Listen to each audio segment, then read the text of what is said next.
Welcome to recipes in my way. இன்றைக்கி நம்ம அருமையான சுவையில் பிரேக்ஃபாஸ்ட்டுக்கும் டின்னருக்கும் ஸ்நாக்ஸாகவும் சாப்பிடக்கூடிய ஒரு ரெசிபி தான் செய்ய போகிறோம். இதை எப்படி செய்கிறது, இதுக்கு தேவையான பொருட்கள் என்ன பார்க்கலாம் வாங்க. மீடியம் சைஸில் 2 பெரிய வெங்காயம் பொடியாக நறுக்கினது, 2 தக்காளி பொடியாக நறுக்கினது,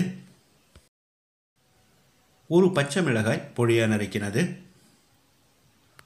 கொஞ்சமாக மல்லி இலை பொடியாக நறுக்கினது, 1/2 கப் அளவுக்கு பொட்டுக்கடலை மாவு,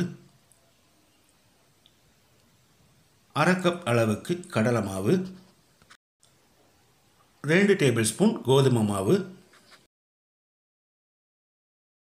2 டீஸ்பூன் மிளகாய்த்தூள், 1 டீஸ்பூன் உப்பு. முதல்ல இது எல்லாத்தையும் நல்லா கலந்துடலாம். இப்போ இதில் 1 கப் அளவு தண்ணி ஊற்றி கலந்துக்கலாம்.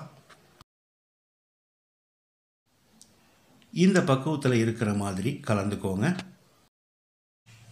தோசைக்கல் காய வச்சிருக்க கொஞ்சமாக எண்ணெய் ஊற்றி தடவி விட்டுடலாம்.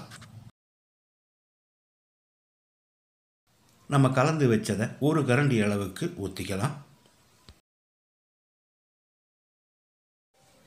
இது மெல்லிசா தேய்க்க வராது, இந்த மாதிரி லேசாக அழுத்தி விட்டால் மட்டும் போதும். தேவையான அளவுக்கு எண்ணெய் ஊற்றிக்கலாம்.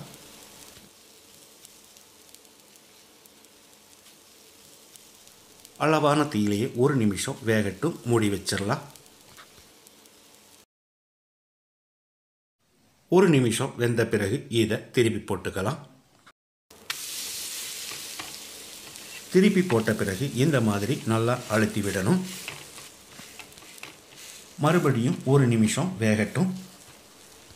அருமையான சுவையில் நம்மளோட தக்காளி ஆம்லெட் ரெடி ஆயிருச்சு, எடுத்துடலாம். நம்ம எடுத்துருக்கிற அளவுகளுக்கு 4 ஆம்லெட் வரும். இது தேங்காய் சட்னியோடு சாப்பிட்றதுக்கு ரொம்பவே பிரமாதமாக இருக்கும்.